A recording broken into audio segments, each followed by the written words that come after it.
Attention, due to the nature of the films discussed, the Civil Gore podcast may contain adult language and themes.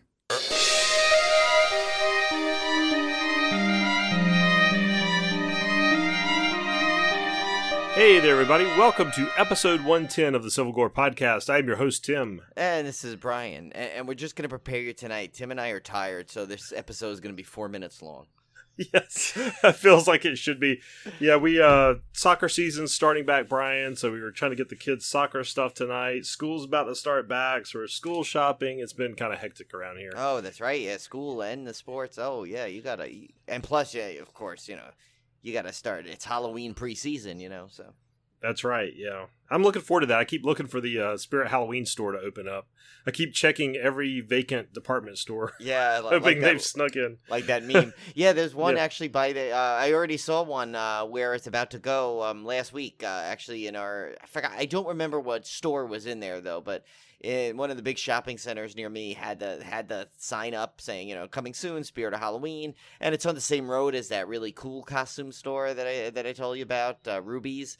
So I don't know. Oh, cool! I may just pop into maybe Ruby's one day this week, see if I can see what they got going already. Because as there's so many cool things coming out. Yeah, it seems like this year, more really cool IP stuff has been coming out. So I'm looking forward to that. Yeah, even so, I mean, it's not really on our first chop, but just in the conversation, I saw a cool Brightburn costume. Too is being interesting. Released. I think it's Spirit of Halloween exclusive or something. So yeah, so it's gonna be fun. This is gonna be a fun Halloween. Yeah, I think it's gonna be a good one. Of course, Kevin's wedding and stuff is gonna be.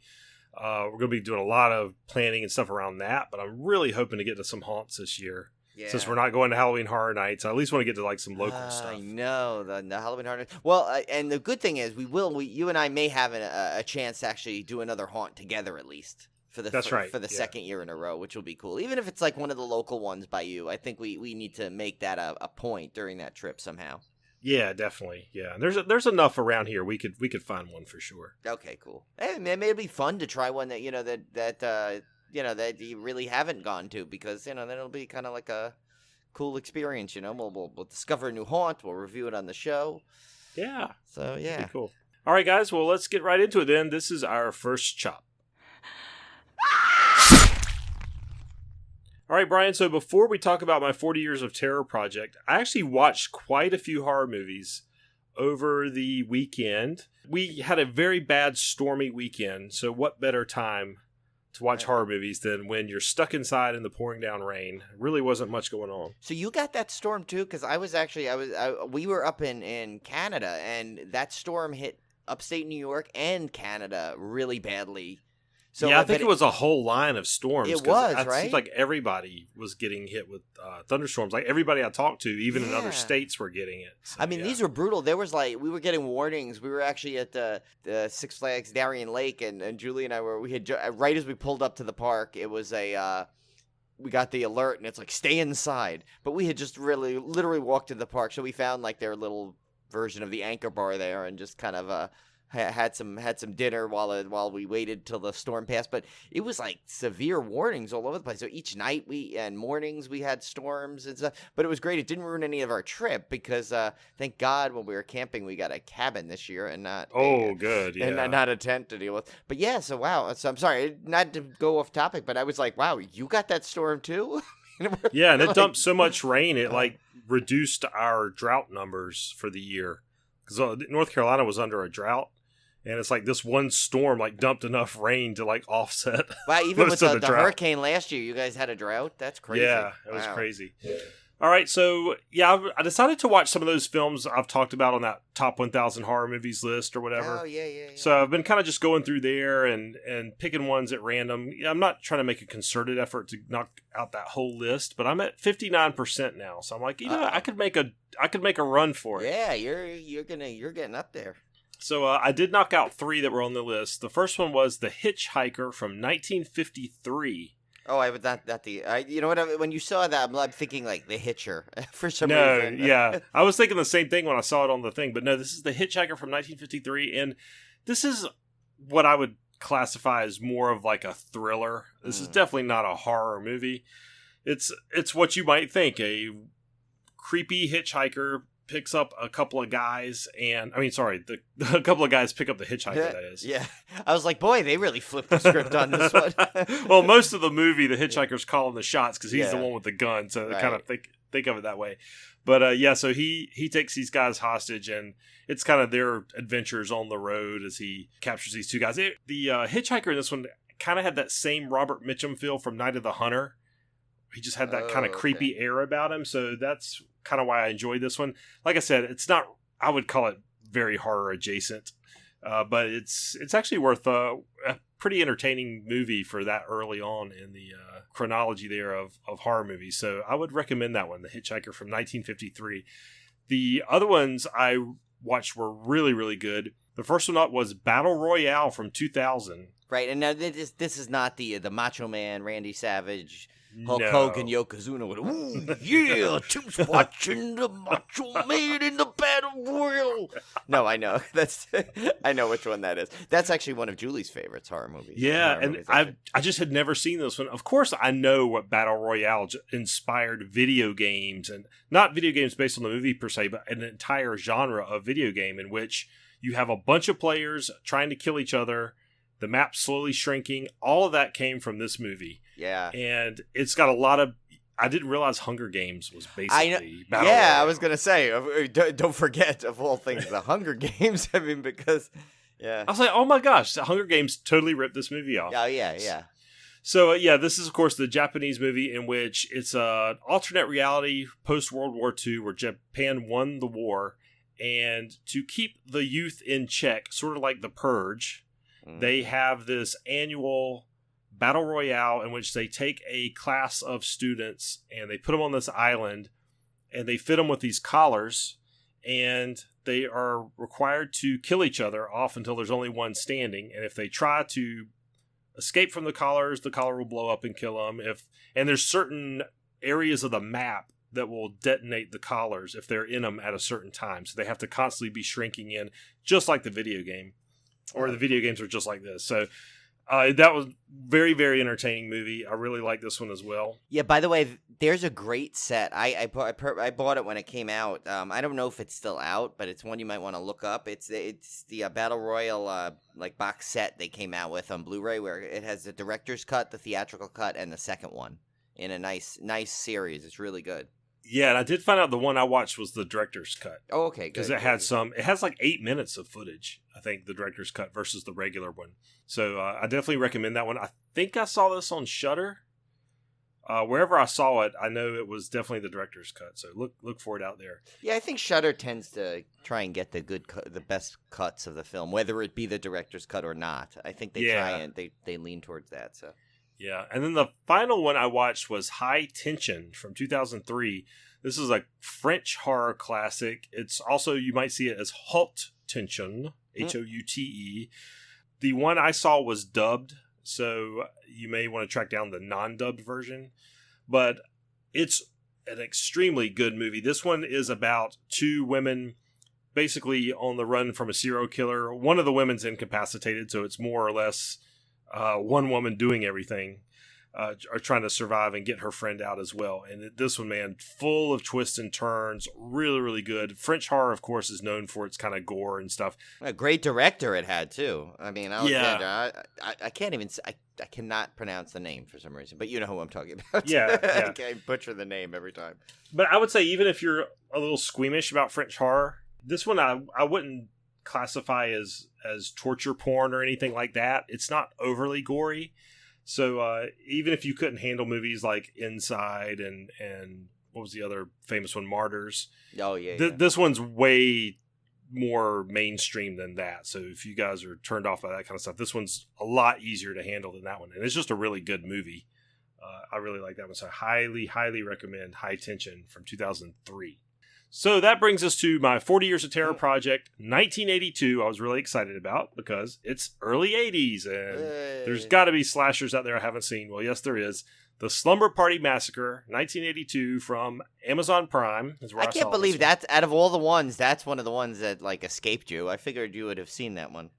I know, and that's why I like this project, because I get to go back and find these things that just slipped under my radar. You're like plug in those holes, Yeah, and I've heard of Slumber Party Massacre countless times. It's not like I don't know where the movie came from. I just have never sat down and watched it.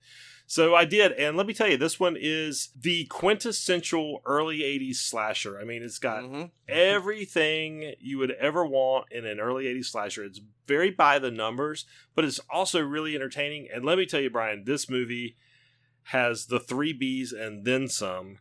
I have never seen so many boobs in all my life, and nudity and blood and blah, blah, blah, blah, blah. It was definitely, it definitely leaned towards the adult side of the slasher equation.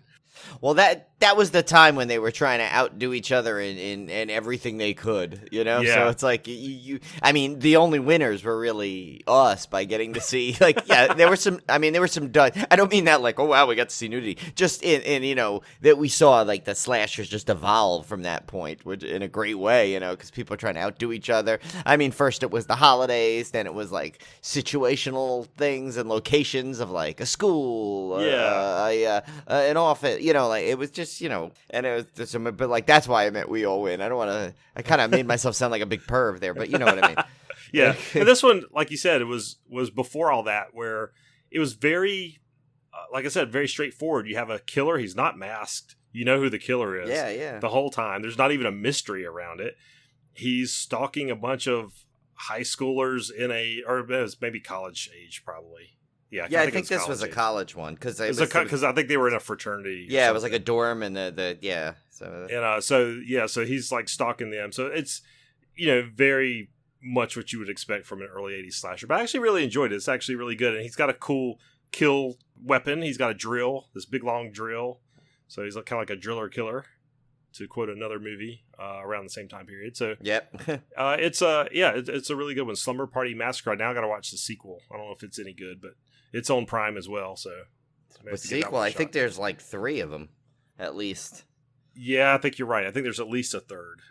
Because I think they're all on that 1,000 horror movie list. Because if there's one movie on that list, every movie's on that list. And the third was in 1990, actually. That's how, I mean, I know that's a while ago, but it's recent when you think of 82 being the original. So go figure, right?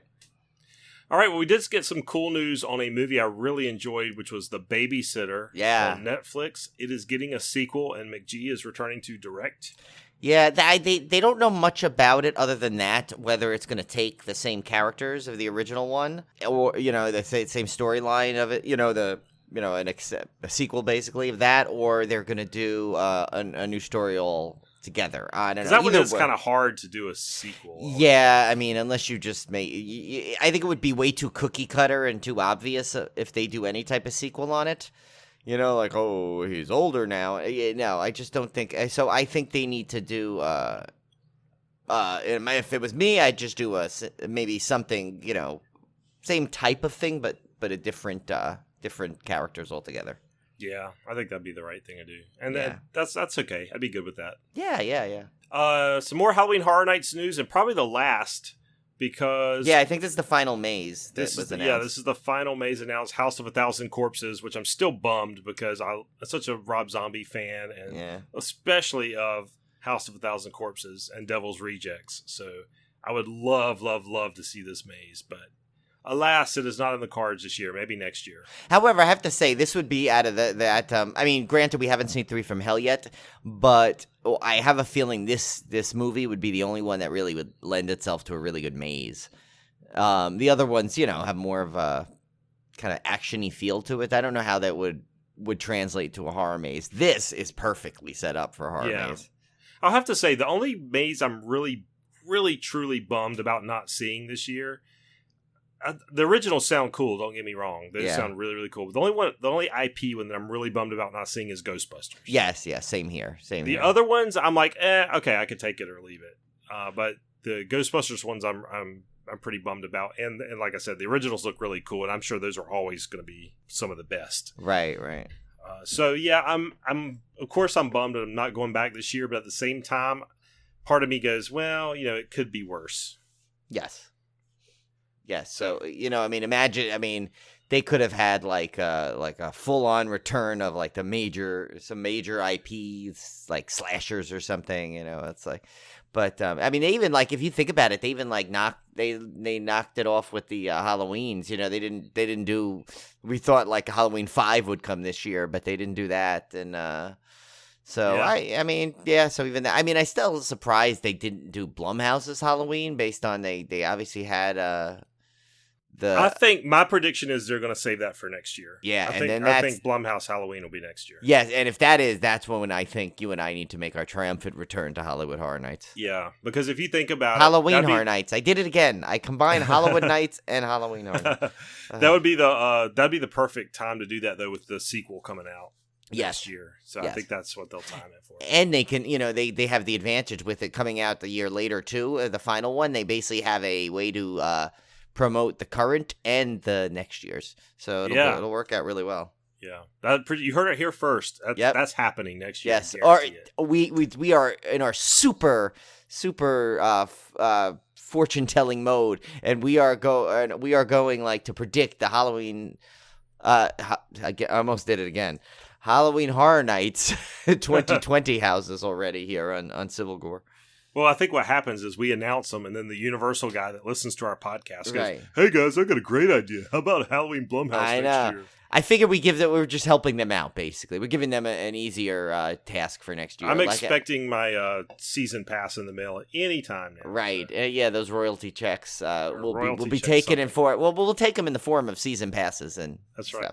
So. I'll take it in the form of Universal merchandise. Like I will give me a season pass and I will spend money in your park. Yes, there you go. I mean, it's a win-win for you guys. It is. It really is. Tim will buy all the creature stuff. I mean, it's like, and I buy pretty much everything else because so we'll be good.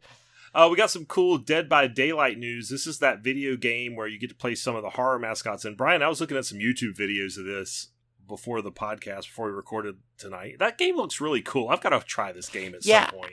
You know what? When I played it, so here's the thing. When I tried it out, when Michael Myers was in there and Freddy, I tried it, but since I was so used to Friday the 13th game, I was not into the true mechanics of it yet, so I didn't get it. And I was just kind of fooling around with it. I kind of want to try it when maybe you, me, and Cone will get on there one day and try it out, because I think it's more fun as a multiplayer when you actually know the people. So I think we need to all try that. It's actually funny. Cone and I played Friday the 13th last week. We were just I was just wanted to pop on and give it a try again. And actually the game is actually moves really well now because of the since they have the dedicated servers, and I guess maybe a more realistic amount of people are trying to play now, and so Conan and I played about 3 or 4 games in a row, and it was funny once you got right back into it. I remembered all the tricks and the and stuff, but of course we still had a thing where Conan and I escaped in a car, and Cone somehow got us killed. He crashed into a tree, which is usually my shtick. But the funniest thing was seeing Cone get dragged out of the car and get maimed. So this one is the Stranger Things is gonna come to Dead by Daylight now, which sounds cool. The Demogorgon is the killer. Right, of course. Yes. And they're going to add Nancy and Steve as survivors. Yeah, which I see, that's the thing. I'm like, to me, I don't know what other playable survivors there are, because I've only tried it that 1 or 2 times. So I think we need to make that a goal this year. Yeah. So. And then you can get it cheap now, I think.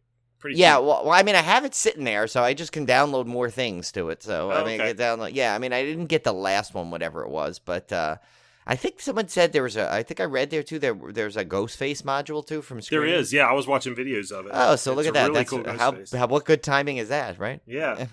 And then this last one, Brian, I don't know anything about this. It just says Brian Zombie Tidal Wave. Yeah, so that was the latest. That's basically, I mean, I think they're trying to make this is going to be the new Sharknado. It's Ian Ziering stars in it. He produces. It's by the guys that did Sharknado, and it's so now it's exactly what it says. It is called Zombie Tidal Wave, and it's about this beach town that apparently is now overrun by these giant tidal waves that carry a whole bunch of zombies to Could those, Brian, be water zombies? Oh, they are water zombies, actually, in every sense of the word. In fact, it's like it's so much water zombies that like they're literally swimming. They're underwater at one point. They're like way down deep. It's actually pretty funny. I mean, you know what? It doesn't. I will say it does not have the magic of Sharknado because it doesn't really have all the cool celebrity cameos. I mean, in fact, Ian Ziering, I think, is the only guy I recognize. And yeah, it's just it's exactly the cheesy and silliness. Except, you know what though? It's like not like I got bored by it. I'll tell you that. I watched the whole thing, and and it wasn't. There's definitely no surprises. It's typical. There's actually a lot of good gore for sci-fi. I mean, there's a lot of over the top like gore where just like blood would spurt out of the wrong spot, but just a ton of it. It's fun, and it's like half the zombies are all this like blue paint. Oh, they had to get the waterproof stuff. Yeah, so it's kind of funny. I don't know. I got like this almost like this.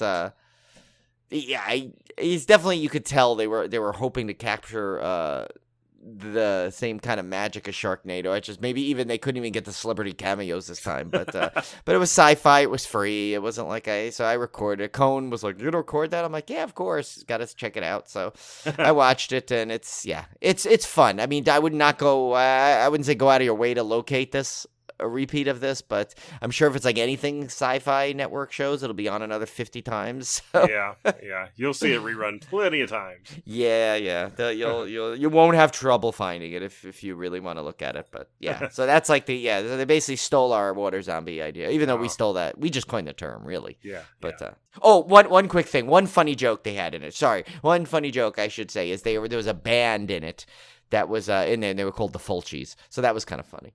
Okay, yeah. So there was a nice little nod on that to the original zombie movie. So that was good. All right, guys. Well, let's get into our Blu-ray releases for August 27th, 2019. This is our Discmemberment. Wait, no, please, God, no, don't cut off my... Okay, Brian, we got kind of a variety-packed week here. This one has a little bit of something for everybody. And first I'm going to mention a couple of reissues. Krampus from 2015 and Ouija from 2014 are both getting reissued. I don't know why. They look like just standard reprints, so I wouldn't get too excited about either of those. One that I am actually kind of excited about is the complete miniseries. This is the original 1983, 82, 83, I believe. Yeah, I love this one. I think I had a DVD version of it, but I'm definitely going to upgrade this one.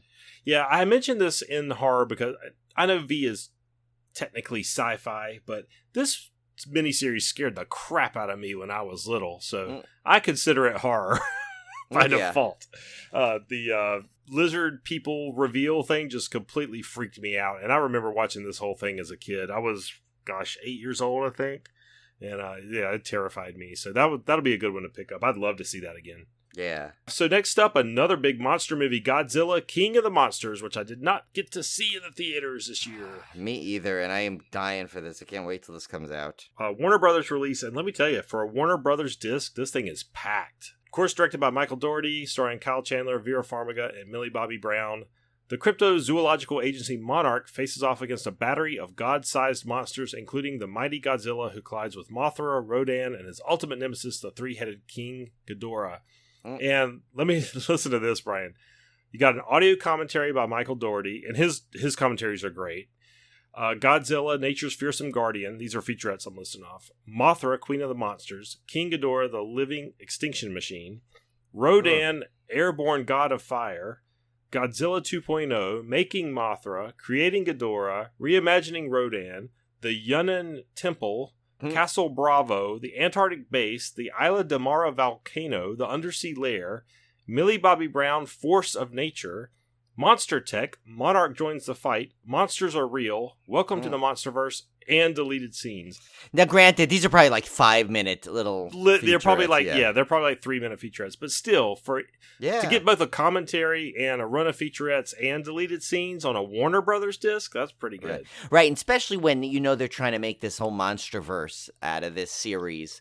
including with next year. I think is it next year King Kong vs. Godzilla? I believe. I think so. Yeah. Right. So I mean, you're kind of getting a really cool thing there. So the more stuff you get out of that is good. So Warner Brothers did a good job, I think, trying to make sure that they're. I mean, I know the movie didn't perform as well in the box office as they had hoped, but it was I mean, granted, I think this there was a lot of movies I think that underperformed this year that they thought so. But it's no big deal. The movie things, I think these waves, they just come and go, So I think once again, this holiday season's going to get ramped up, of course, with Star Wars and Frozen and It too coming up in the fall. So there's a lot of stuff coming out again. I think the theaters will start getting packed again. Yeah, they're gonna rebound for sure. I mean, granted, there were some blockbusters this year, but I don't know. It's like the fact that Tim and I didn't get to as many as we hoped. That shows the trend there. Yeah. This next one up, Brian, I'm so curious about. This is the banana splits. Yes, that banana splits that you remember from your childhood. Yes, tra la la la la la la. Yep. There is a movie about them, and it is a horror movie, 2019. Directed by Danishka Esterhazy, which is a great name. Oh my God, right? And the fact that you said it right is a win right there. I'm assuming. I have no idea. Starring Danny Kind or Kind? Danny Kind. I'd say Kind. That's Kind. Finley Wojtak Hisong and Romeo Carrera, I guess. Yeah. Sorry for butchering those names. A boy named Harley and his family. Brother Austin, Mother Beth, and Father Mitch, in case you were counting the census or something. Is that how they refer to them? They're like, Brother Austin. Yeah, Mother Beth.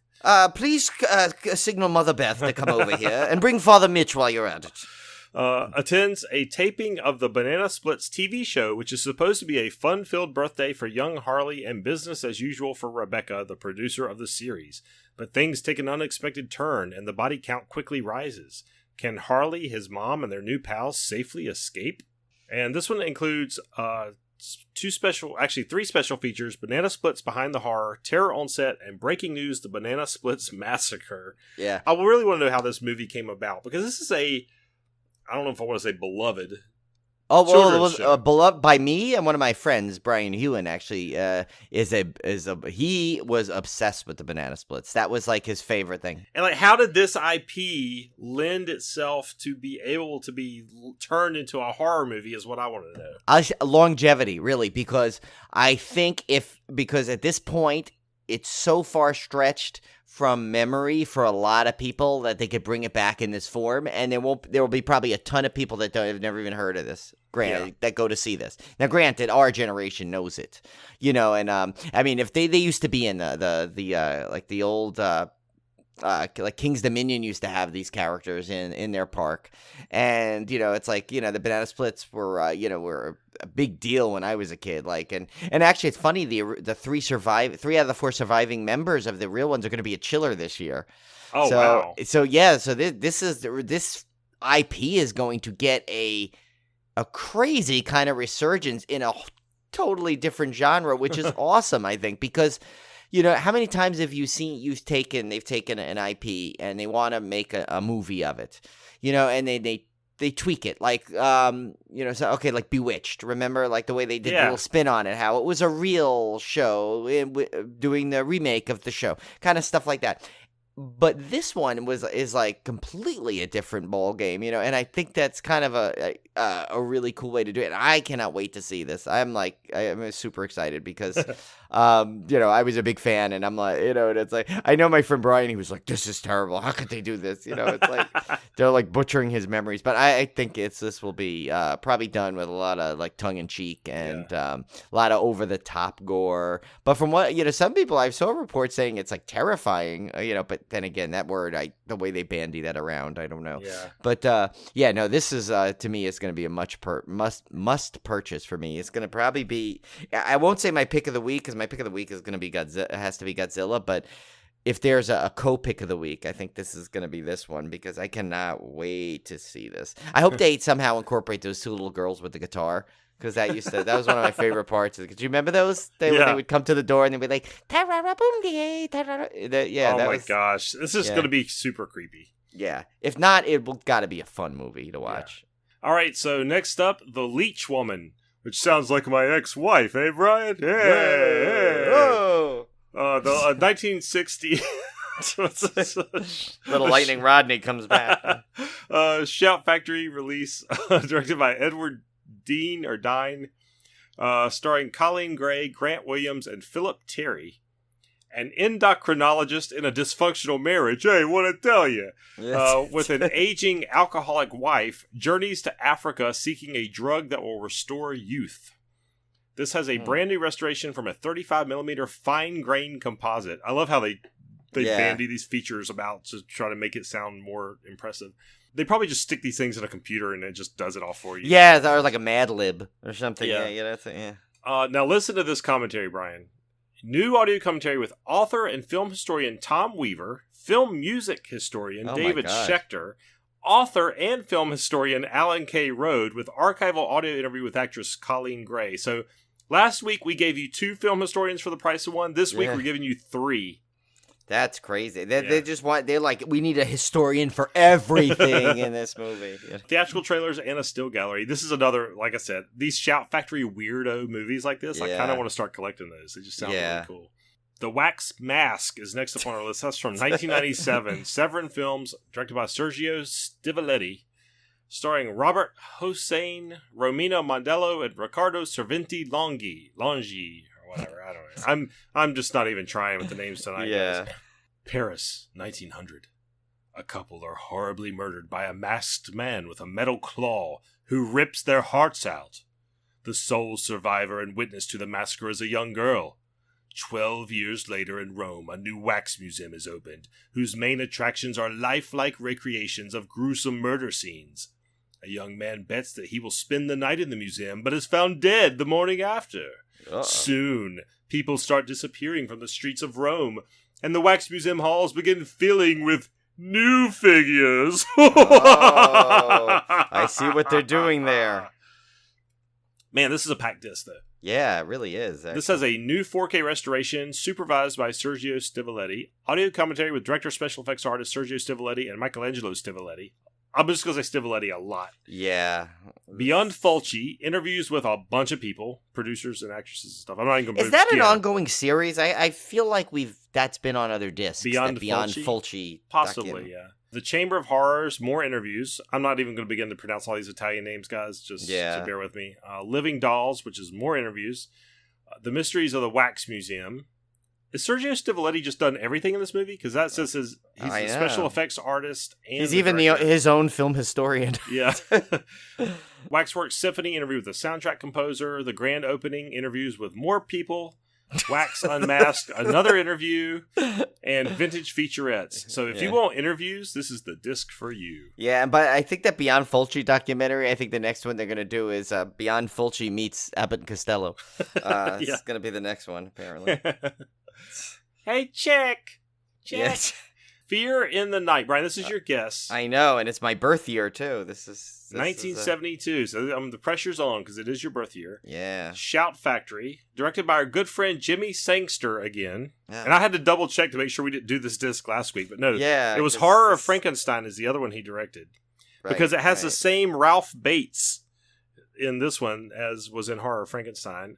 Judy Geeson, not to be confused with Jackie Gleason or Judy Garland. Yeah, I know. or Judy Greer. Judy Greer and Joan Collins. Yeah. Not to be confused with Michael Collins. Yes. So, Brian, what is your guess for Fear in the Night? Oh, boy. I made this one intentionally vague. Yeah. All right, so it's a Hammer film. Wow. So Hammer, I don't know. Hammer seems to take these weird monsters, but I don't think, like, I think I want to originally say that it's some kind of a vampire film, but I don't think it is. I think it's just going to be like a classic kind of murder mystery, but done like Hammer style. Okay, you're getting very warm now. I will say, Brian, I'm going to bend the rules a little bit. I'm going to tell you that you're on the right track. Okay.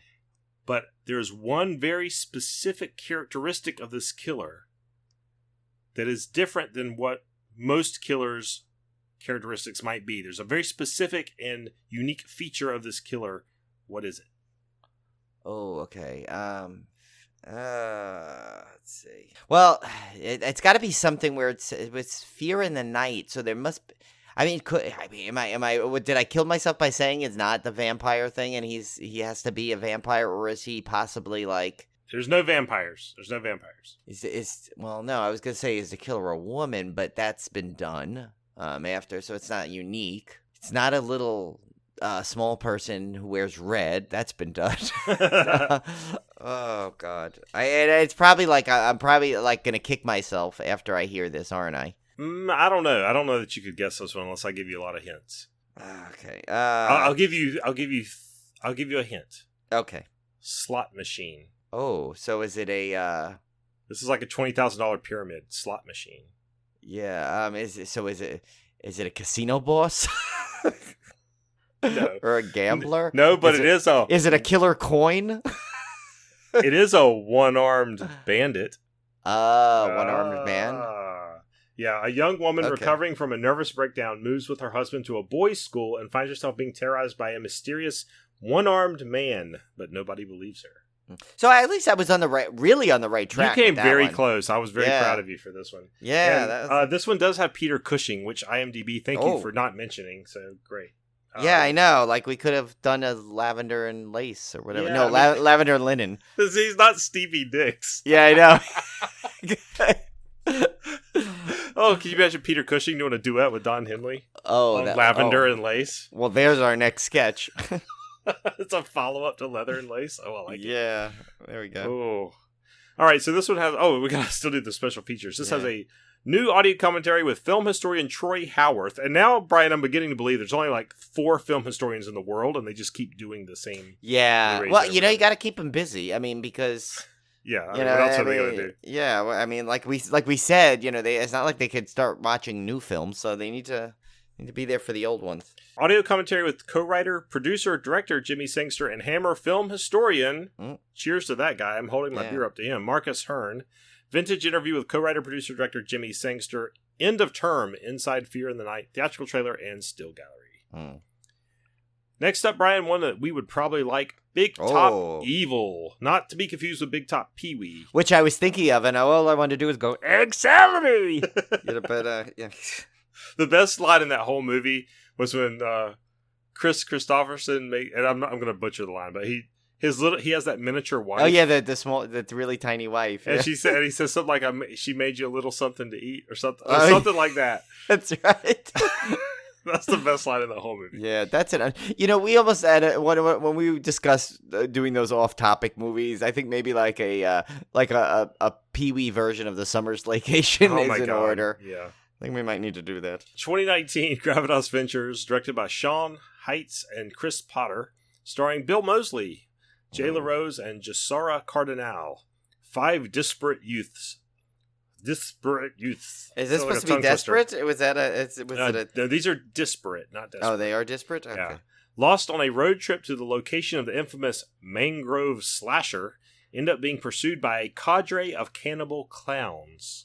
What's a cadre? What's cadre? Is that like a group? I mean, just group? I think it's a group, yeah. I think it's a group of clowns. It's called a cadre. Okay. Interesting. All right. That's a murder of crows. Cody, look it up. We need our intern. Cody, look that one up. I'll have to specify. A group of cannibal clowns is called a cadre. Oh, okay. Regular clowns is just called like a pack or something. Okay, yeah. Okay, well, we still need to get confirmation. Well, Cody will be on it for us. I think a group of clowns should be called a bozo. Yeah, it's a veritable bozo of clowns. Yeah, actually, that flows really well. Yeah, I like that. Yeah. I like that. Yeah. I think, Tim, you're oh, never mind. I was going to say you're a clown shoo-in to come up with the title, but that's just really bad. Okay. All right. So we thankfully bring this segment to a close for our listeners. Wait, we missed one. Did one we? left? Oh yeah, no. I was gonna do that. Was gonna be our closer here. Oh, okay. The 16th episode is the name of the movie. 2019, another Gravitas Ventures release, directed by Jerome Cohen Olivar, starring oh my God. Throw a bunch of vowels in. AOUA, Autifi Lamani, Einar Kusk, and Rosine Young. You sure you just didn't make a massive amount of typos in this I think I section? just like dropped something on the keyboard. Yeah. I love how he just makes fun of people's names. Like, it's I know, such these a poor- jerk thing to do. But At one of these times, these people are this person is gonna write to the show and say, they're going to leave us a "Excuse me." 1-star iTunes review. Yeah. 3 YouTubers struggling to get more views on their adventure channel travel to the mythical city of Casablanca, unaware that it hides a terrifying secret. Film historian. No Marcus special features. Hearn. No special features. Uh, So, yeah. That was it for our dismemberment. So, yeah. yeah, pick of the week's got to be Godzilla, I think. Yeah, but I think right behind it's got to be the Banana Splits. Yeah, just because that's so weird. Actually, and I want to do Banana Splits as a main episode at one point. I think I want to put that on the calendar. Yeah, we could do We it. probably have some time to fill in there. Yeah, we're going to have some fill-in now that Summer Slaycation's over, for sure. So Yeah. if so- you guys have any suggestions of movies you want us to cover, definitely send them in. Oh, and I think it might be available soon, so we need to do we promised Cody, the Velocipaster, and I saw someone did a great review on that, said it's hilarious and really, really fun movie. So we need to Okay. put that in as a commentary also in the next coming couple of weeks. So Yeah, we'll definitely have opportunities to do that, for sure. yeah. All right, guys, so let's get right to it. This is our final Summer Slaycation.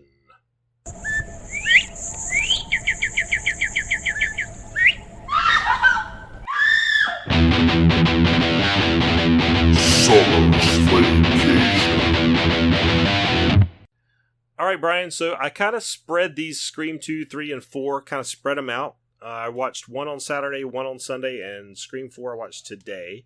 So it was kind of a nice, even-keeled reviewing of these. Scream 2 I watched a ton back in the day. When this came out, I watched Scream 2 probably as much as I watched Scream 1, so I was very, very familiar with that one. I love Scream 2. It's definitely my favorite of the sequels. And this one was, of course, from 1997, directed by Wes Craven, starring Jada Pinkett Smith as Maureen, Omar Epps as Phil, Heather Graham as Stab Casey, Nev Campbell as Sidney Prescott, Elise Neal as Hallie, Liv Schreiber as Cotton Weary, Sarah Michelle Gellar as Cece, Joshua Jackson as film class guy number 1. And I've totally forgotten Timothy Oliphant was in this. And he's one of my favorite actors. Forgot. I mean, I didn't forget, but it was like, Yeah. I was like, oh my God, I just put 2 and 2 together. I mean, it's been a long time since I've seen this. As Mickey, Jamie Kennedy as Randy, Jerry O'Connell as Derek, Dwayne Martin as Joel, Laurie Metcalf as Debbie Salt, Rebecca Gayheart as Sorority Sister Lois, Portia D. Rossi as Sorority Sister Murphy, and David Arquette as Dewey Riley. 2 years after the first series of murders, as Sydney acclimates to college life, someone donning the Ghostface costume begins a new string of killings. So, yeah, Brian, I will have to say, I don't know where your rankings fall on these movies. I'm going to give you my honest opinion of these. Scream 2 is my favorite of the sequels. I really liked Scream 2 when it came out. Even when other people didn't like it, I actually really liked this one because I thought that aside from a few weaknesses, obviously the killer thing, the killers in this one were not as good as the first one. I don't think any of them are. But I will say I enjoyed the rest of the movie in terms of it capturing the tone as far as the opener. Had a really good opening sequence. I thought it captured a lot of the same spirit as the original. And it has some great set pieces, which we'll talk about as we get into it. Yeah, no, I liked it. I mean, I definitely, I liked it more. It grew on me more because it's hard when you get a sequel to the first one when it's so good. Like I remember being like seeing it, and I'm like, well, it definitely was not as good as the first. But then again, and they flat out say that. There's a whole sequence on that of how like they make fun of sequels too, just like they did. It's the whole series at some level is like this tongue in cheek type of this self-aware parody while still doing a great horror film. As we just kind of discussed that a lot last week, of course, but it continues with this one. But I will say this one grew on me the more I did see it. Because it's like that initial like, I wouldn't say anticipation, to coin from Coaster Radio there, but it's not like, it wasn't that. I wasn't disappointed as, oh, this is a terrible movie. I was just like, well, it definitely wasn't as good as the first as I saw it. But as I watched it over and over again, it definitely grew on me, and I realized, how good it was. Like now that the comparing to the first one was gone. Yeah. Now yeah. I can like that, so I agree. And actually, it's kind of funny. I was, as we were just talking about that, I'm thinking it's like brilliant would have been, the brilliance of it would have been to purposely make it, no matter how good it was, to always make sure it wasn't as good as the first, just to fit in the theme. And that wouldn't shock me if they did that either. But yeah, and I agree. I don't, by any stretch of the imagination, don't think it's as good as the first one, but I think maybe I grew to love it because it's the one I watched the most on DVD when it came out, because I bought it like right away, and it's definitely the Scream movie I've seen the most behind the original, and maybe that kind of helped me like it more. But it was I liked that there was this, they had the same returning characters with Dewey and Gale, and you kind of had that same vibe, which I think they changed them up too much in 3 and 4, which we'll get to. Yeah. They changed them away from what they were in the original. Granted, they're older characters in the later sequels. I understand that. But I just felt like in this movie, they were still fresh and close to the source material. And so maybe that's why I liked it better. And there's some really, really cool sequences in Scream 2 that I really liked, such as there's, of course, the sequence in the sound studio. Yeah, and I actually wrote that. If you saw, I wrote the notes in there. I think that's the best chase sequence in the entire series. That one sequence in there. Yeah. I think that was probably the best out of all of them. Yeah, there's a sequence in there where Ghostface is chasing Gale and Dewey throughout this sound studio. I don't really know what it is. I guess it was. It's like a theater. It's part theater. It's in the back of the. It's in the. I guess because it's in that whole the whole theater television building. It was like a recording college studio because they had soundproofing. That was one of the gimmicks they played off of, was the soundproofing. Like you couldn't hear her scream through the glass. Right, and the glass was reverberating instead of making it crash. It was like that fake glass, right? I guess because you couldn't actually see through it on one side or something, or what was it again? And it was like there was no sound basically coming through it. So right, yeah. So I thought that was a really cool sequence. I liked the sequence where they had to climb over Ghostface when he was in the car, and I thought that was just a very tense scene. I remember seeing that in the theater, and like everybody was on the edge of their seat, like flipping out. When because they extended it so long. Yeah, where Sydney had to climb. So Ghostface is in the car, they crash, and he's like kind of knocked out, and so Sydney's having to basically crawl over him, and at one point she almost takes his mask off just to see who it is. So it was a very, very tense sequence. I really like that one as well. Yeah, and you know what is great about that is because it's so rare that the killer is out for so long. It's like you would like almost like every like you're like, okay, it's gonna definitely, he's gonna wake up right now. Oh no, he didn't. Okay, and then when the second girl was climbing over, you're like, oh, he's gonna wake up right now. And I assumed as soon as she got out of the car, then he was gonna reach out, and I know, but it's like they built the tension so well in that sequence. Yeah, that was great. And we're getting a little ahead of ourselves. We gotta talk about the opener, because the opening sequence was fantastic. This is the one with Jada Pinkett Smith, and this is where she goes to, this is where we kind of get some of that self-referential humor. She goes with her boyfriend to see Stab, which is the movie based on the Woodsboro murders. And let me tell you, Brian, you were thinking the same thing I was, because Brian had notes in here. Why does Phil go to pee 5 minutes into the movie? Yeah. And it was movie. It was driving me crazy how much time they were spending outside of the theater.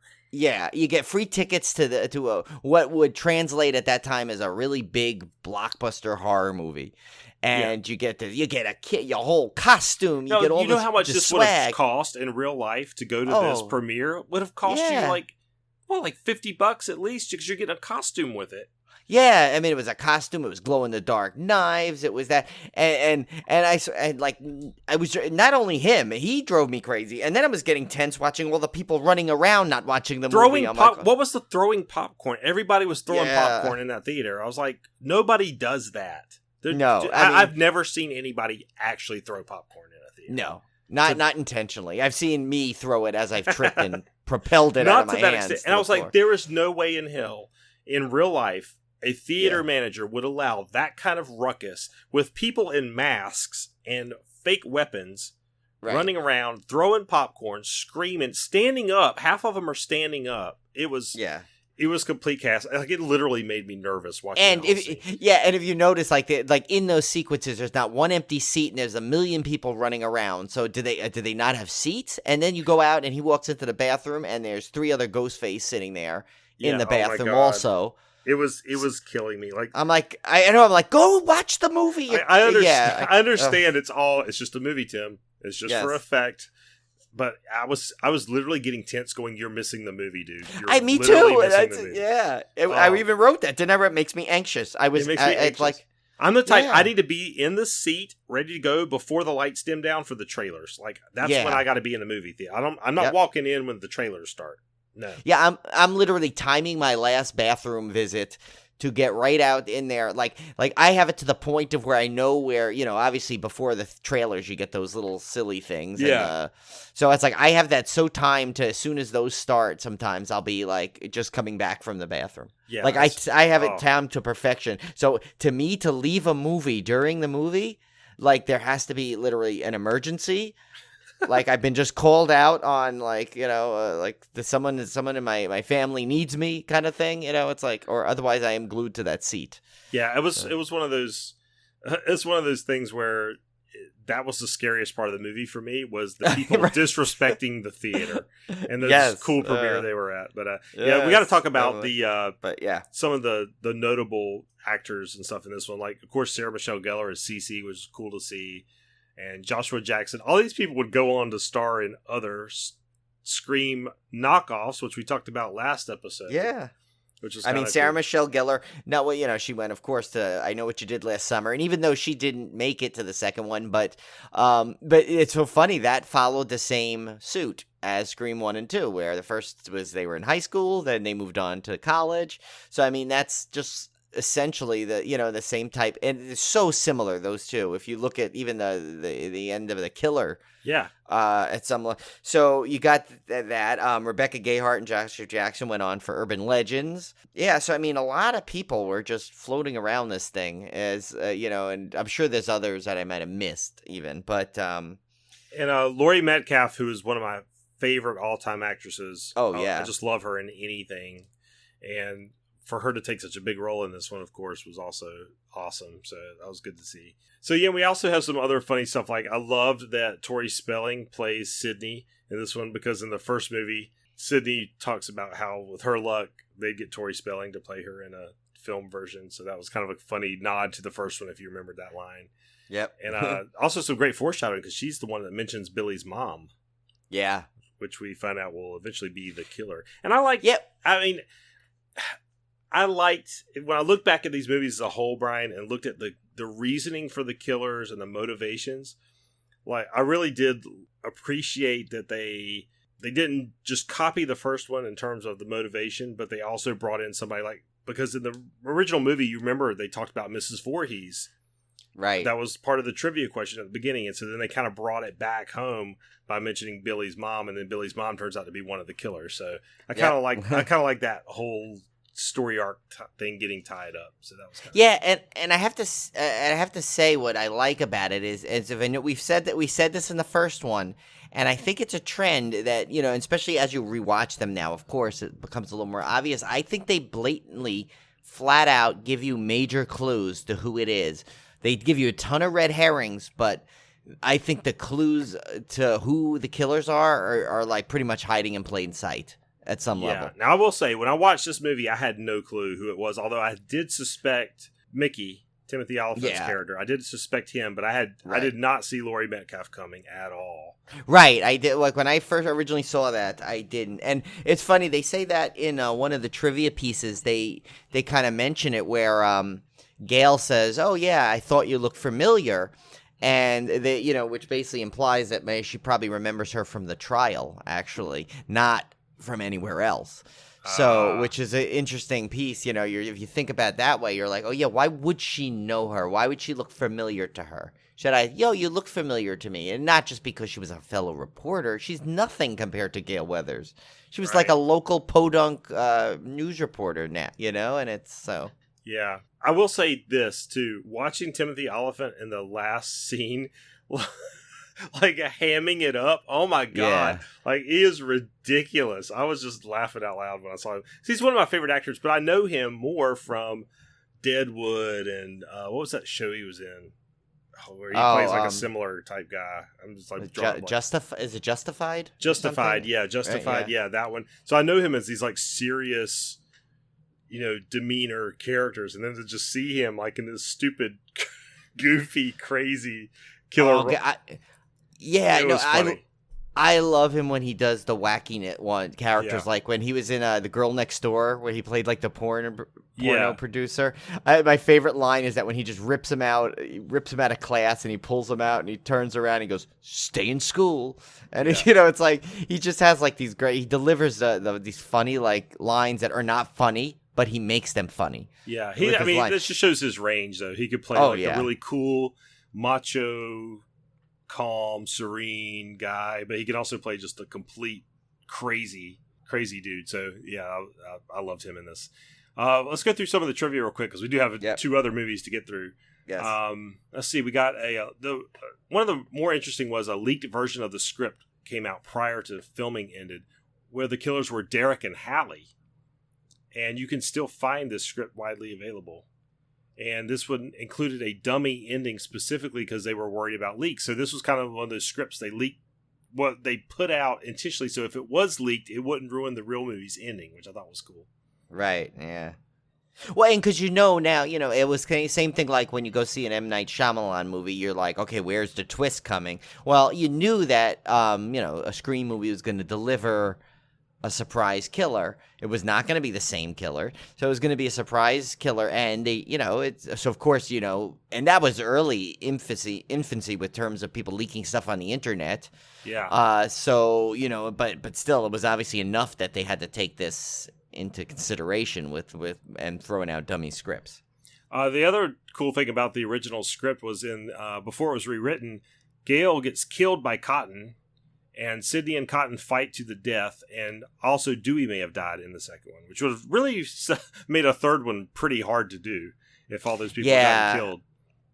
Yeah, and I'm glad they didn't do that, because first of all, I like Cotton's character the way it was, because he was kind of like, yeah, he was innocent, but there was always this kind of like, you don't necessarily trust him 100% either, because he's still kind of like, and I think that's the brilliance of Liev Schreiber. He's just got that like, always kind of looks like he's a little bit of he's always like up to no good. Yeah, just I think it's that the eyes, his eyes. He's got this piercing eye look.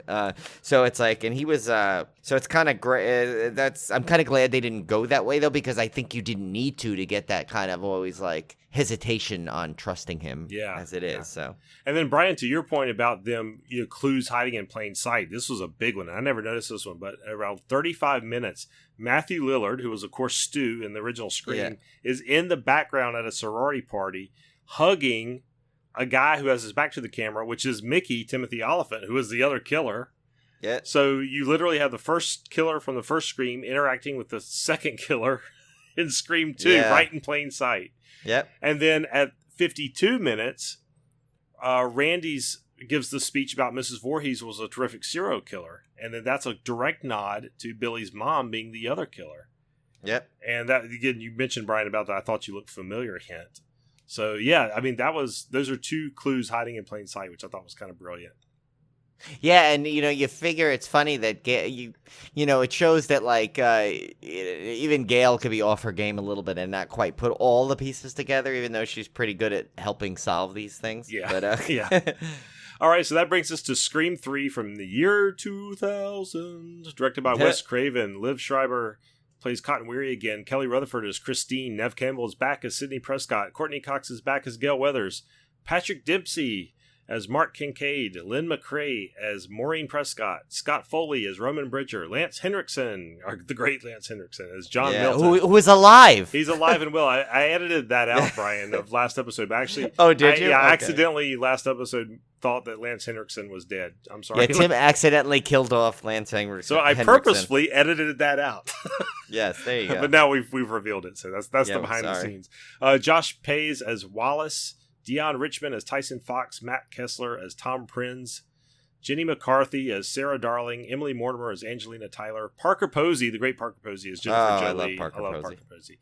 Patrick Warburton, again I love, as Stephen Stone and David Arquette. Back as Dewey, who always gets last billing on these. For some I did reason. that. Well, on these I did it on purpose. Okay.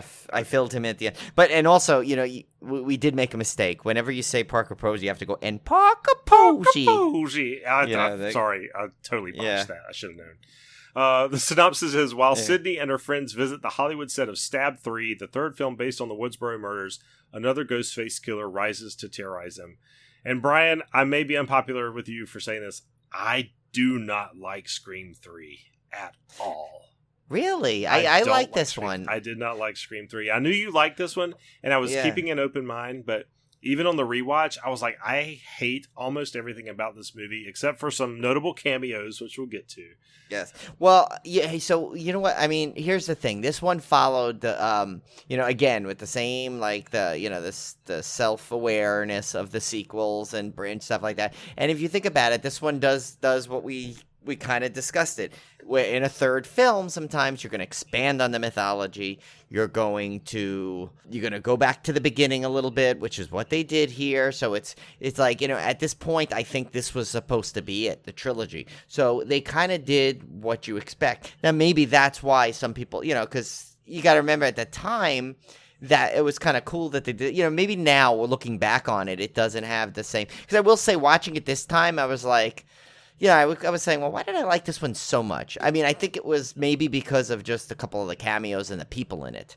But I mean, because there was a couple of,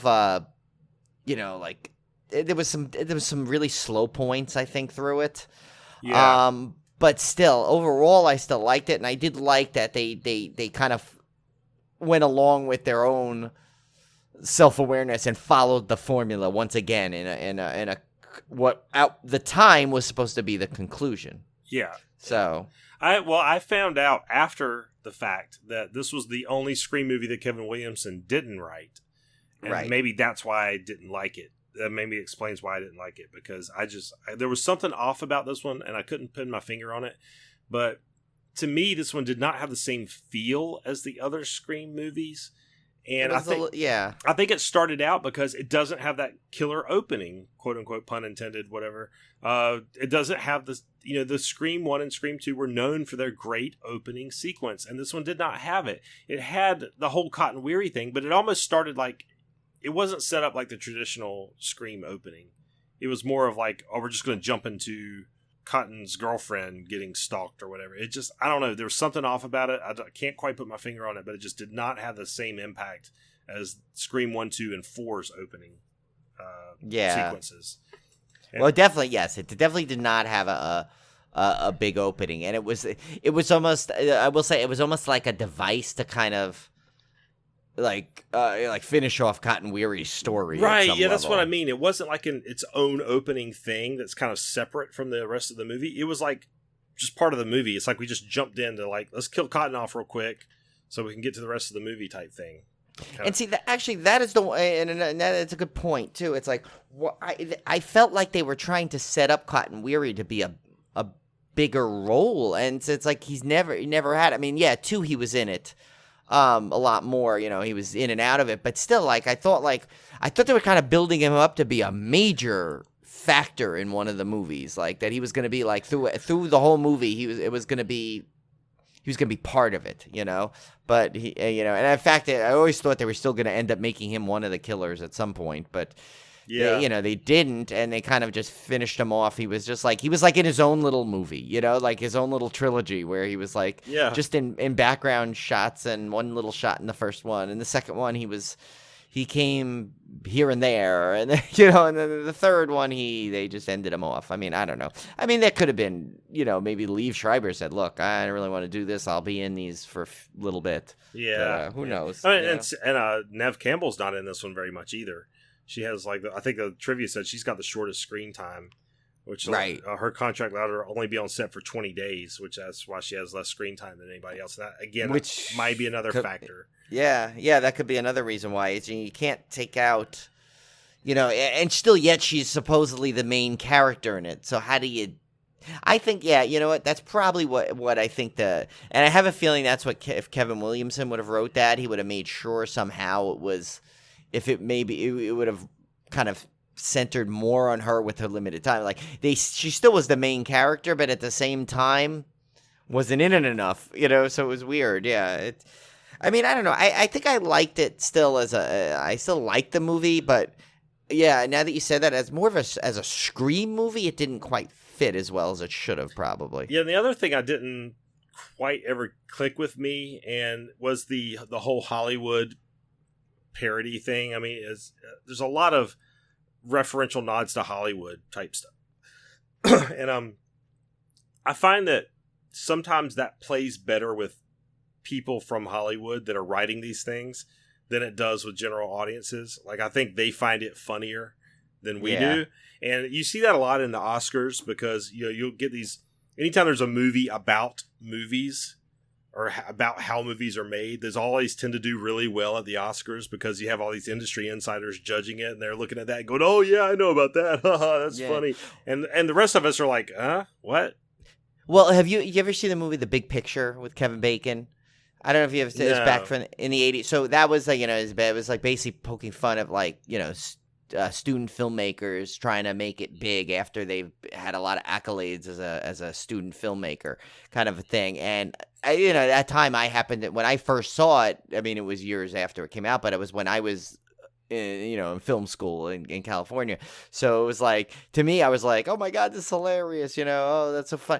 But like, I bet you to someone that has never done any or known any student filmmakers are probably like, why is this funny? I don't get it. Yeah, I get it. I had this vibe on? this whole movie. I just had this nagging feeling like the people that were in the film industry would enjoy this movie more than I would, because and it's not that I don't know anything about the film industry. God, I mean, I watch enough movies. I know enough about it, but there was something about it that I was like, this doesn't jibe with the rest of the Scream franchise where they're on a campus. First they're on a high school campus, and they're on a college campus, and now they're on a film lot? What? Really? Yeah. It just didn't jibe for some reason to me. And well, I will say there might have been like too much in the middle. If they would have taken it, tightened the middle a little bit, because I thought the ending sequence where she went back into the set, that was her house. That was pretty good. Yeah, I will have to say that was pretty good.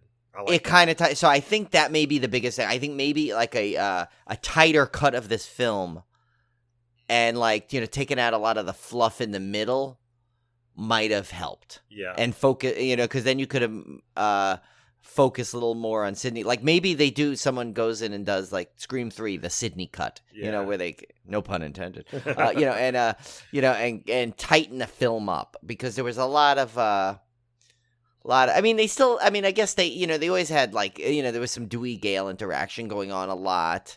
Like that was okay. But you're right. The more I think about it, I see what you mean, why it didn't quite. Yeah. It didn't fit as well as the other one, but I think what saved it also is that the cast was great. So at least it did have a good cast. Yeah, it had a great cast. It had some of my favorite people in there, and so it was like, I think it could salvage it. And I think and I'm wondering if it was like a movie that, like and if you think about it, right, I think you could watch Scream 3. And without watching the other two, and still kind of, you still get a thing out of it. And I don't think that's right. It would be play for the other three in the series. That's true. It could kind of stand alone, maybe. It could stand alone in a way, because you get enough exposition, you can figure out what's going on pretty quickly. Yeah. It's not that complicated. And since the fact that they delve into this big mystery of stuff that even people who are veterans of the series are finding out for the first time without any kind of clues.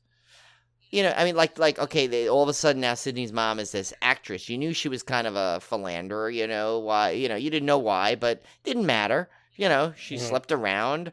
She caused a lot of havoc. She destroyed families, you know, that basically ended up destroying her own. Yet, and then in this one, now all of a sudden she has this whole backstory of why she was like that, which I don't think was necessarily needed. Yeah. So I don't know, but like again, I mean I'm nitpicking now because you know I mean we're discussing it, but I still like it as a movie overall, and you know it's still to me I still like it a lot. But yeah, I mean I definitely can see why a lot of people wouldn't. And there's some, but well, we'll have to say the cameos are fantastic. There's a great Jay and Silent Bob cameo in here, and then there's the utterly fantastic Carrie Fisher cameo, extended cameo, I should say, which was just incredible. And it kind of broke my heart to see her on screen again. Though I was like, oh, there's Carrie Fisher. I know, and she looked good in that movie. She still looked really healthy, and it was before a lot of her medical issues. And you know that what's great about that Jay and Silent Bob crossover is they kind of did a reversal of it in Jay and Silent Bob Strikes Back when they went to the studio. They went to the Miramax Studios and they ended up remember they ended up wandering onto a Shannon Doherty version of Stab or Scream or whatever they were doing in that, and so that was kind of funny. So I'm like, they must have filmed that around the same time because it was like, look at how funny that was. Like they're in that, and then and of course Jay has his line like, "Oh, that was Connie Chung," you know. It's like just like typical oblivious Jay and Silent Bob. I just being a big fan of Kevin Smith, and I mean you can throw him in anything. So I thought that was funny. I thought it was funny how it caught up a lot more now. Now the cell phones and clone cell phones were. Not cellular used. No, you're right. They're no longer cellular phones. They were cell phones now. And it was, and of course, like, people like Parker Posey was just brilliant in it. She was Parker Posey. Yeah, so she was great. I mean, in it. She's so funny and stuff she does. And so that was great that she was in there.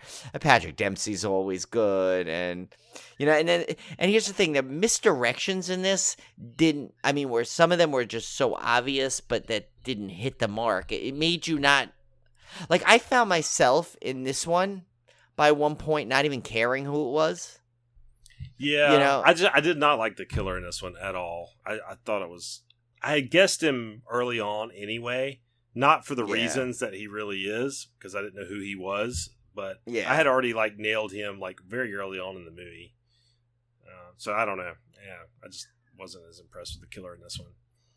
Yeah, and the way they did it's just like it seemed like a stretch. Yeah, for exactly. the whole story. It was fine. Like I said, it's fine. Go back to the beginning. And, you want to do follow the ending of the trilogy. Go back to the beginning. Finalize the mythology of it. But I don't know. It just there's something didn't work. It could very well be the Kevin Williamson factor. Yeah, that there was a noticeable difference in the writing and So that brings us back to Kevin Williamson in Scream 4, 2011. So quite a gap in the series here between Scream 3 and Scream 4. Wes Craven, of course, directed again. Lucy Hale as Sherry. Shanae Grimes-Beach as Trudy. Anna Paquin as Rachel. How do you say Paquin? I would say Paquin. I think it's Paquin. Anna Paquin as Rachel. Kristen Bell as Chloe. Amy Teagarden as Jenny Randall. Britt Robertson as Marnie Cooper. Nev Campbell as Sidney Prescott.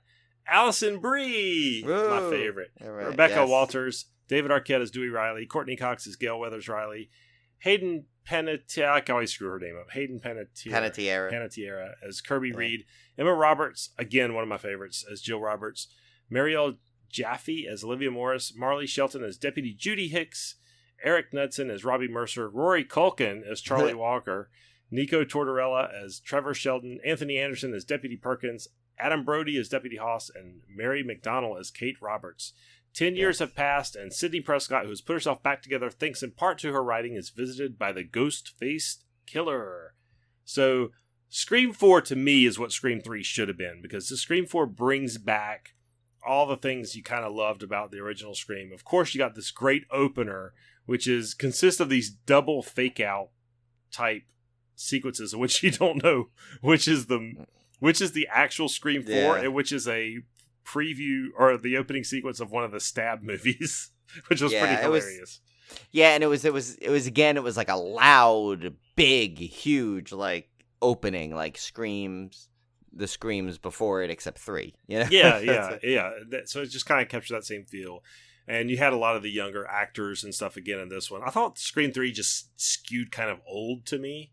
Like, everything about it just skewed old. It wasn't college kids anymore. It was all these adults doing it. Well, I mean, based off that story, it made sense for them to be, because it was, they picked it was Hollywood was the setting, and it was, But I think this one just felt more Scream-like because it returns to the younger kids and that kind of stuff.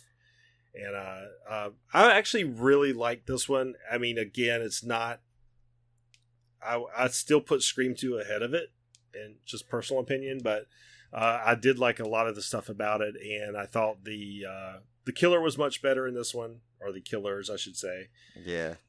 And it even had a kind of a if we want to get right to the point, pun intended.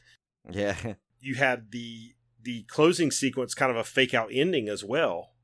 Yeah. Because you had kind of the ending wrap up, and then you kind of have like a second ending tacked on to the end, which I thought was kind of cool. But I was really super excited to see Alison Brie in this one, because I am absolutely in love with Alison Brie. I love her and everything. Even Glow, when she looks like at her worst. Because they make her look. It's season 3 out too. Yeah. Glow, oh my god! now, Like she could look so bad in Glow, as bad as they can make her look. Yeah. I'll have to say, but I love her to death. And then Emma Roberts, I've always loved because of American Horror Story. I loved her when she's done her seasons in that. So that was kind of cool. And she's got quite a bit of horror cred, because she was in that Scream Queen series with Jamie Lee Curtis for 2 seasons. So I enjoyed her in that as well. Yeah, so Scream 4 is the only thing I did not like about Scream 4, I'll have to say. And I forgot to mention Courtney Cox's horrible bangs in Scream 3. I apologize. Yeah. I did text Brian that was the scariest part of Scream 3 was her bangs. But I did not like Dewey's character in Scream 4. I thought he lost all of his kind of Dewey charm. He grew up too much. He had too much responsibility in becoming a sheriff, and that whole character just didn't seem true to the Scream franchise anymore. And I don't know if that was a conscious decision by David Arquette. I don't know. I just didn't feel like he was in the Dewey role. Like he was too like. He was more like Deward, He wasn't like I felt weird calling him Dewey, because he didn't seem like a Dewey anymore. Yeah, and I understand the characters have moved on and they've aged and that kind of thing, but it just seemed like such a marked contrast. Like, if they were gonna bring back the feel of the first Scream movies, you would think they would want to bring back kind of the lovable nature of Dewey, and I just didn't get that in this at all. Yeah, I mean, I have a feeling, based on just our discussion, I think I know where our ranking is going to differ. Yeah. In terms of the order, I think it'll be I think 1 and 2 are guaranteed going to be the same. I think we're going to flop 3 and 4, but right. I don't know. 4, I don't know. It's like I remember 4 when I first saw it was disappointed, and when I rewatched it for this, it kind of still hung true for a couple of reasons. Like, I did like the fact that it was back to the original area, and it was, it was kids again, and there was things going on. I mean, and they were kind of like almost making fun of the older generation characters in it. But again, I didn't like the way they had, like, I don't know, something about Sidney's role I felt was off, and Dewey's role I felt was a little off. I think Courtney Cox was probably the most, of all things, the most true to her character going through. Like, I could see her, like, like, I think that's how she would act 10 years later, and how she would get, like, a little, like, she's like, hey, she would get frustrated if she wasn't doing something, and it's like, I don't know. To me, there was something, like, I love the opening, don't get me wrong, and I loved, like, most of the performances in there. I mean, I thought there were a couple things, I thought it was there was a couple little too obvious moments in there, and I think it might have stretched out a little bit too much of a few parts, but I mean, overall, it was still a solid movie. Don't get me wrong. I'm not like, it was just, again, there was like, I think I kind of to me, there was a little something off about it.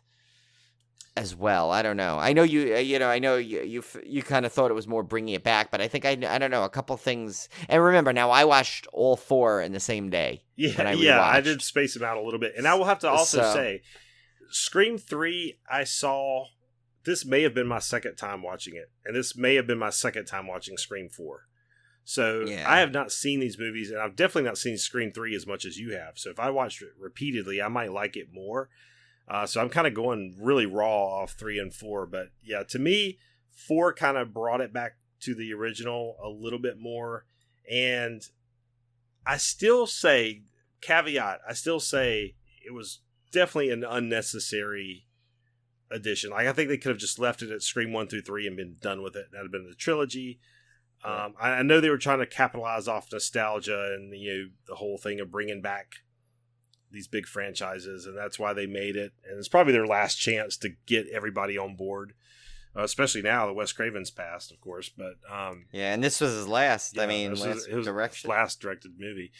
But I don't know. There's something maybe I just like the fact that Alison Brie and Emma Roberts were in it. Yeah, I mean, people and it's just I like Marley Shelton too. I think she's great. It had a great group of people in it. Anthony Anderson and Adam Brody, their interactions and scenes were hilarious. And I mean, it definitely captured that feeling of Scream, but there was still some.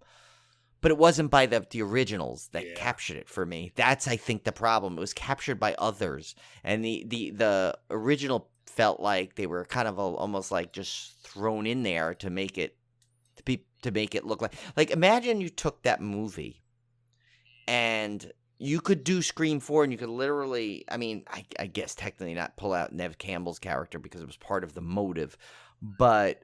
At the same time, actually, you could have taken her out and still had the same motive by just in a reference. You could have. Way. Yeah, actually, you could have. So if you think about it, take out all the original characters and you still could do this movie. Yeah. And that's maybe where there's a bit of a problem with it.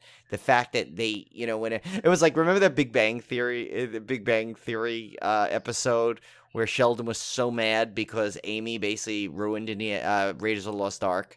She's like, well, Indiana Jones didn't need to be in this, and this whole movie would have taken place. Yeah. And she was pointing out every time he said, well, what about this? She goes, well, yeah, but it could have been this.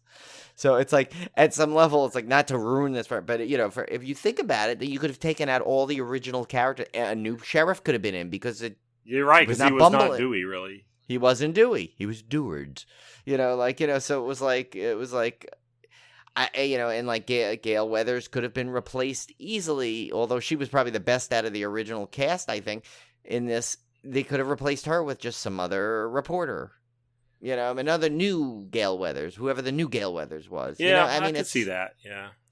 So, and I think that's the only reason why it's like, I mean, granted, it was great seeing them all again, seeing them, but they weren't this, I don't know. Maybe it's because it's probably hard at some level, even for... let's say the writers and directors, as for Kevin Williamson, to now age his characters when he's trying to find that fine line of keeping them familiar the way they were and beloved the way they were, but also advancing them.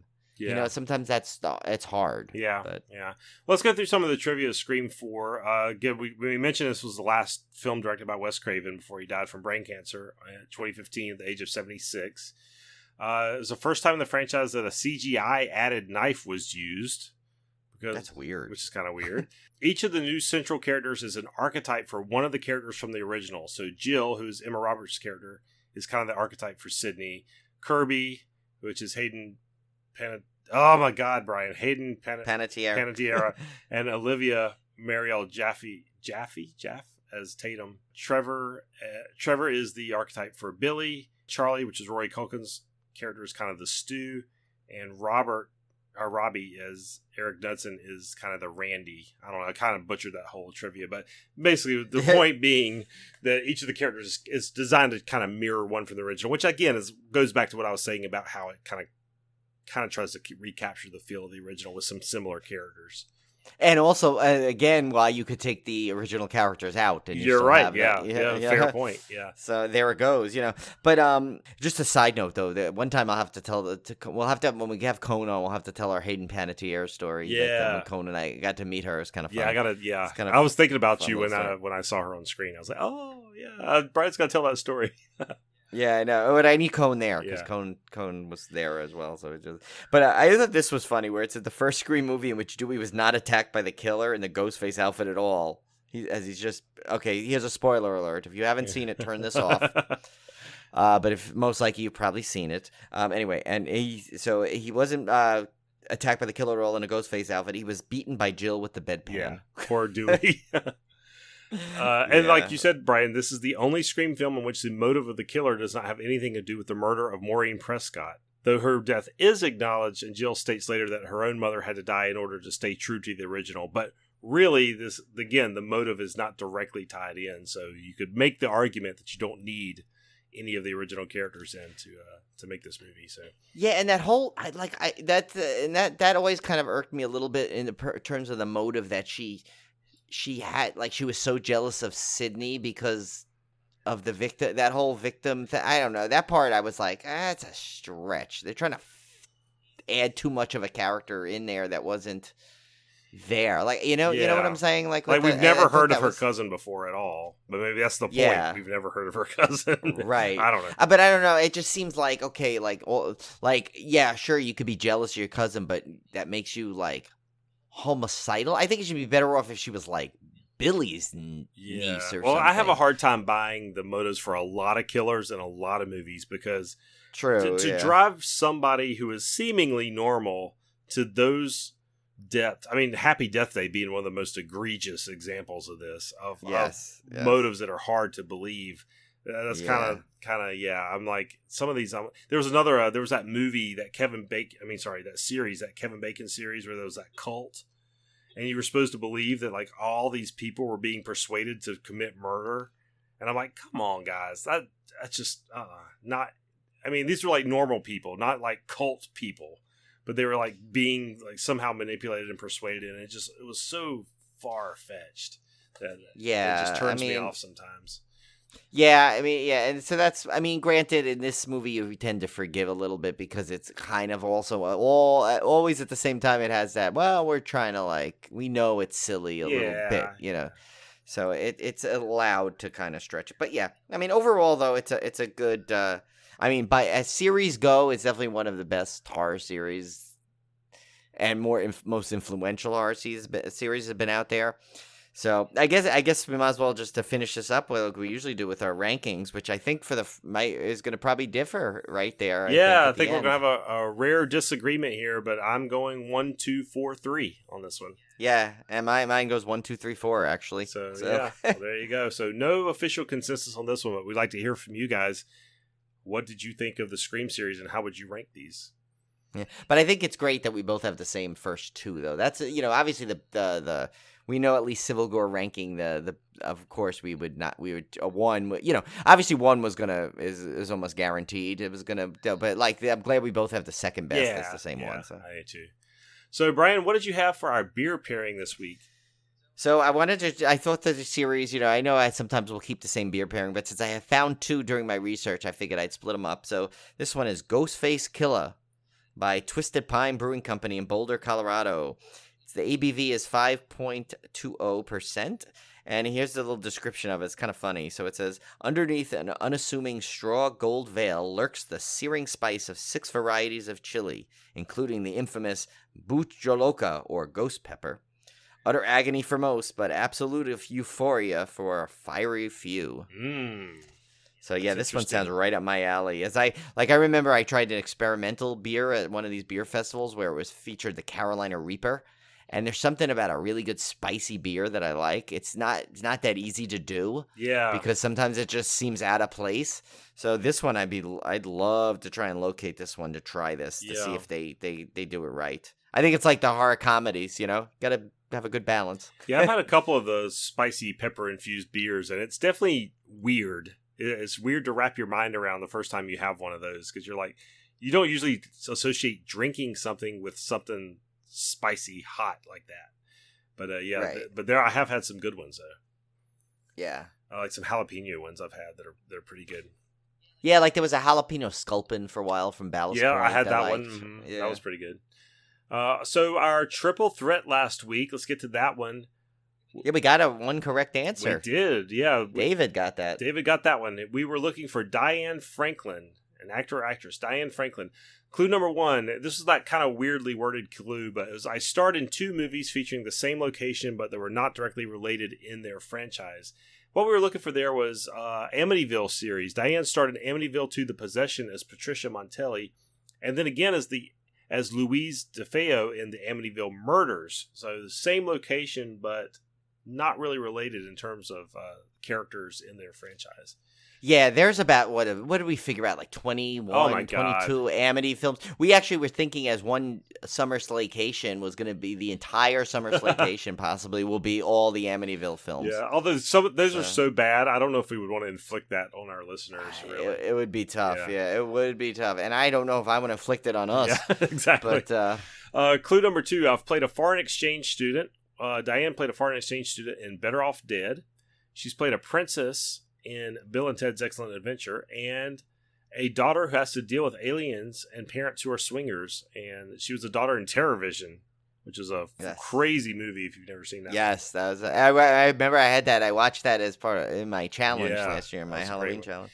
And then clue number 3, I once sang the national anthem at Dodger Stadium, which she did indeed, June 1st, 2004. That's a weird, little. I wonder how that came about. Yeah, that's. They're like, we need someone from the Amityville series who could also sing. You know, it's quick, get the princess off Bill and Ted's Excellent Adventure. Yeah. So this week, this one is a low ball right across the plate, guys. You should be able to knock this one out of the park. We are looking for an actor or actress, and listen carefully to your clues. They sound like really vague clues, but when you guess this one, you're going to be like, oh, this was super easy. All right. Yeah, it's really an easy. It could be possibly one of the easiest we've ever done. All right. So we want a lot of answers for this one. Yes. Clue number 1. I hung out often with Cher, but my name isn't Sunny. Clue number 2. One of my biggest roles was also my smallest. And clue number 3. One of my early roles was in a much maligned sequel where I played an adult version of a character featured in the original. Who am I? All right, so you guys can get this one. This is an easy peasy one. So I expect answers from all our regulars and some newbies. That's too, right. Yeah, everybody should be able to get this one. So so guys, I appreciate you sticking with us through our Summer Slaycation. Those are always a lot of fun. I love going through these franchises. Now we've hit most of the big ones now, so next year's going to be pretty interesting to see what we can come up with. Yeah, and we got some good suggestions. David sent us in one. The Wolf Creek, he said, might be a good one. Mm-hmm. We have a couple that were already slated on, I think, for the next year. We had a good one. I can't remember. Of course, I can't think of it right this second, but we had a couple of good ones. You know, of course, there's series like The Omen. Yeah. Technically, we have Exorcist. The rest of them we could do. There's still a couple. We have a list. We have a file somewhere in our shared drive with all these. Yeah. So, but if you guys can think of any, just send them along through Gmail, civilgorepodcast@gmail.com. We're on Twitter at civilgorepod. Our Facebook page is always active, and we're on Instagram. So you got plenty of ways to get in touch with us if you have any suggestions and likes or dislikes about the show. So I guess we'll see you guys here back next week. I don't know exactly which film we're doing next week, Brian. We have an idea, but we'll let it. Maybe we'll let a little teaser out. Yeah. So about it, maybe during the week. Yep. So until next time, live her alone.